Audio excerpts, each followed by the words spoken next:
On parle souvent de reptiles débutants, intermédiaires et même de niveau expert. Mais qu'y a-t-il au-delà? Les reptiles les plus difficiles à garder comme animaux de compagnie.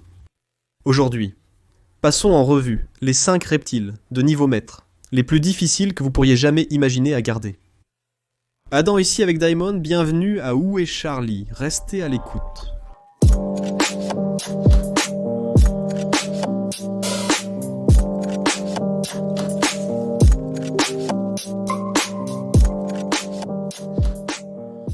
Juste une précision.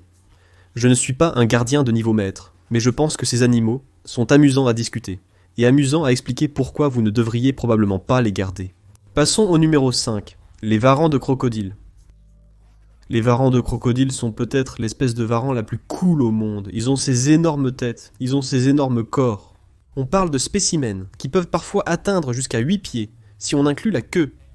Certaines personnes disent jusqu'à 40 livres. C'est un gros lézard. Mes 2 chiens réunis ne sont pas aussi gros que ce lézard, et je suis sûr que ce lézard pourrait probablement en manger un s'il le voulait. En fait, nous n'avons aucune idée s'il essaierait même de manger un de vos chiens car il est très solitaire. Dans la nature, il est très difficile d'observer et d'étudier en détail ces choses, donc nous ne connaissons pas vraiment leur régime alimentaire. En captivité, nous les nourrissons principalement d'un régime carnivore, mais ils ressemblent à un carnivore. Ils ressemblent un peu à un dinosaure. Comme si vous voyiez l'un de ces choses caricaturées, et comme le méchant dans le petit dinosaure, cela ne semblerait pas déplacé du tout. Et ils ont les plus grandes dents de tous les lézards de la planète, plus grandes que les dents du dragon de Komodo. Ce sont des dents massives. Et si vous étiez mordu par celles-ci, peut-être auriez-vous un doigt en moins. Il serait plus difficile pour vous de compter jusqu'à 10. Je suis assez sûr que si vous en aviez un de ces derniers, et qu'il se fâchait. Et ils ne sont pas connus comme l'une des espèces les plus apprivoisables. Ces gars sont très cool à regarder de loin, mais cela demande beaucoup de travail. Ce n'est pas pour dire que vous ne pouvez pas. De toute évidence, nous avons tous vu la chaîne Camp Kenan, et Kenan fait un très bon travail avec les gata. Les gata son superbe moniteur de crocodile. Et tous ceux que j'ai vus, Tom Crutchfield, qui que ce soit, les gars qui sont vraiment de véritables maîtres gardiens, je n'en suis pas un. Ces gars font un travail fantastique pour enseigner à propos de cet animal, et je suis absolument obsédé. Aurais-je un jour un? Non. Mais c'est absolument cool de regarder un lézard semi-arboricole de 8 pieds qui a des dents qui ressemblent à des dagues. Je ne peux imaginer quelque chose de plus cool. Eh bien, sauf pour le numéro 4. Le numéro 4 est une sorte de bébé minuscule comparé au reste d'entre eux sur la liste, les serpents dragons. Maintenant, les serpents dragons ont un aspect très intéressant. Je vais montrer une image tout de suite, parce que vous allez vouloir savoir à quoi ces choses ressemblent. L'idée entière est bien. Si c'est un animal de 2 pieds, de 2 à 2 pieds et demi de long, pourquoi serait-il super difficile à soigner? Il n'est pas venimeux. Eh bien, il mourra probablement sous votre garde. C'est pourquoi c'est un reptile de niveau maître. Parce que dans la nature, nous pouvons à peine les observer. Ils ne sont pas en danger. Mais ils sont si difficiles à observer dans la nature, et ils sont presque impossibles à élever en captivité. Je ne connais personne qui élève ces gars de manière continue et régulière avec succès. Ils viennent presque toujours de la nature, pleins de parasites et très difficiles à soigner. Ils sont expédiés, ici. Ils ont une exigence de température très spécifique. Si elle dépasse 80, ces gars vont passer un mauvais moment. Par mauvais moment, on entend qu'ils vont mourir. Morts, mais magnifiques et beaux à regarder. Et je pense que c'est ce que nous devrions faire avec eux. Les observer, aller chercher quelqu'un, pour aller les photographier dans le sud de l'Asie d'où ils viennent, et c'est tout, nous ne devrions pas essayer de les garder. Les personnes que j'ai vues, les garder ici les ont nourris, avec un régime de choses comme du poisson et des cuisses de grenouille, des choses comme ça, des amphibiens, et du poisson, ce que nous pensons qu'ils mangent dans la nature. Mais je ne connais personne qui a vraiment réussi à les garder super bien. Je veux dire, c'est un reptile, de niveau maître, c'est un petit, mais de niveau maître quand même. Numéro 3, est le plus grand de la liste de loin. Où allez-vous? Non, je ne pense pas. Les crocodiliens, donc cela englobe des choses comme les alligators américains et englobe des choses comme les crocodiles du Nil. Non, pour de vrai, les gens essaient de les garder dans leur sous-sol. Les gens essaient de garder des crocodiles du Nil dans leur sous-sol. Ils ne sont probablement pas très brillants. Voici ce dont je veux m'assurer. Je veux être très clair à ce sujet. Il y a des gens qui peuvent s'occuper de crocodiles et d'alligators et de choses comme ça sans problème. Et il existe également des espèces plus petites de crocodiliens, comme certains types de caïmans et autres, qui sont plus petits. Mais quoi qu'il en soit, ils sont tous de niveau maître à mon avis. Car surtout une fois que vous arrivez au grand garçon, si un alligator américain veut manger votre bras, il le peut. Ils peuvent simplement arracher des membres entiers de votre corps et ensuite vous allez vous promener avec une jambe. Enfin, vous ne marcherez pas vraiment. Vous travaillerez chez IHOP pour le reste de votre vie. Et je pense que ce sera juste un mauvais moment. Personnellement, j'aime vivre ma vie avec tous mes membres attachés et ne pas les donner à manger à mes animaux de compagnie. Diamond veut constamment me manger l'oreille, mais... Ni ici ni là. C'est en quelque sorte double. Disons plutôt triple, d'accord ? Premièrement, il y a bien sûr la taille et le niveau de danger. Tout ce qui pourrait éventuellement mettre fin à votre vie, je pense, serait considéré soit comme un niveau super expert pour lequel j'ai fait une liste complète que vous pouvez regarder ici. Et ce sont des choses comme, je ne sais pas, de grands constrictors qui pourraient être très sûrs si vous aviez une deuxième personne. Mais... Oui, ils peuvent encore mettre fin à votre vie avec des crocodiles et des crocodiliens, surtout les plus grands. Je pense que même si vous aviez un copain, cela pourrait encore mettre fin à votre vie. Je veux dire, si l'un d'eux vous attrape, ce dont vous devez vous inquiéter n'est pas une constriction. Vous vous inquiétez qu'il se serre et morde l'un de vos membres, puis saigne à mort. Le cheval est un animal très sérieux et dangereux. Nous pouvons tous être d'accord sur ce point. Inutile d'en rajouter. La deuxième chose concerne les exigences de soins. Pouvez-vous faciliter un enclos entier pour un crocodile du Nil ? Mon Dieu, vous êtes si vifs, vos griffes. Cela devrait être comme un... Je suis le danger et un animal très dangereux. Avez-vous l'espace pour faire un étang entier ? Une zone entière pour quelque chose qui prend autant d'espace ? Si on parle des crocodiles du Nil, n'est-ce pas ?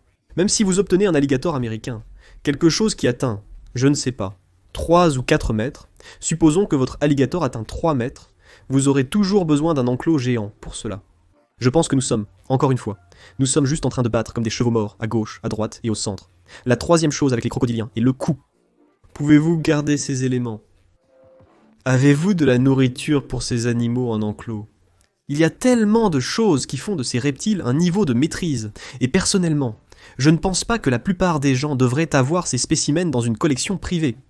Deuxièmement, dans la plupart des cas, Adam, il est impossible que les gens tentent réellement de garder ces iguanes marins sur la liste. Croyez-le ou non, certains tentent réellement de garder des iguanes marins comme animaux de compagnie. C'est totalement absurde. Ce sont peut-être les espèces de reptiles les plus spécialisées de toute la planète. Peut-être pas les plus, mais vous voyez ce que je veux dire. Si vous avez déjà fait des recherches, ou si vous avez vu le documentaire, ou si vous avez vu David Attenborough parler de ces gars, vous savez qu'ils mangent une chose, les algues marines, qu'ils peuvent trouver sur la côte des îles Galapagos, d'où ils viennent. Ils ont donc le régime le plus spécialisé que je puisse imaginer sur le moment, et vous ne pouvez pas vraiment le reproduire aussi bien en captivité. Et même si vous le pouviez, reproduire leur entier, ce dont ils ont besoin, leur écosystème. En gros, ce que vous faites dans un enclos, c'est créer un tout petit écosystème. Vous ne pouvez pas faire cela avec des iguanes marins. Et oui, j'ai vu des gens poster dans des groupes Facebook qu'ils en ont et montrer des photos d'eux dans un enclos de 40 gallons. Mais c'est absolument ridicule. Vous ne pouvez pas garder un iguane marin en captivité. Si vous n'êtes pas un zoo, qui, même alors, je ne pense pas qu'il y ait jamais eu un iguane marin en captivité qui ait été en bonne santé et ait vécu une vie enrichie et épanouie.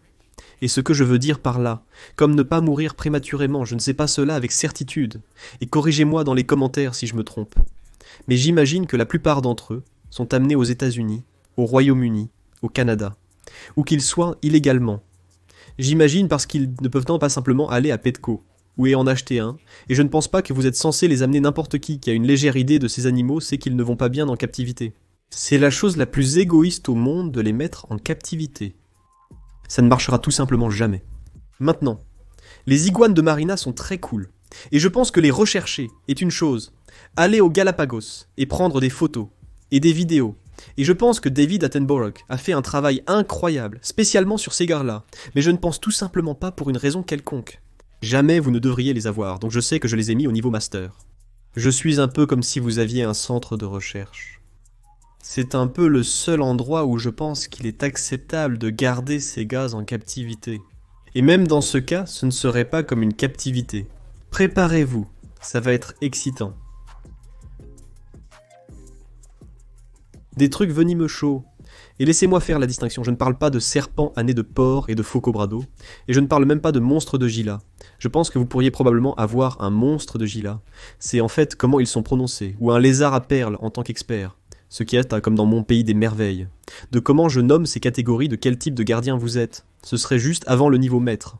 Oh, et au fait, si vous ne l'avez pas deviné, c'est juste mon opinion, je ne l'ai pas eu d'un zoologiste. Je pense juste que tout comme je ne sais pas un mamba noir, que les gens gardent en captivité, croyez-le ou non. Ou même des cobras, des choses comme les cobras royaux, qui sont l'espèce venimeuse la plus longue, sur la planète le plus grand serpent venimeux que vous pouvez obtenir. Je pense que ceux-ci sont réservés aux gardiens de niveau maître. Parce que bien si vous avez un cobra, disons que cette chose, si elle vous mord, va vous donner du fil à retordre, vous allez à l'hôpital, c'est sûr, vous y passerez la nuit, sinon plusieurs nuits, et vous pourriez manquer une partie de votre corps.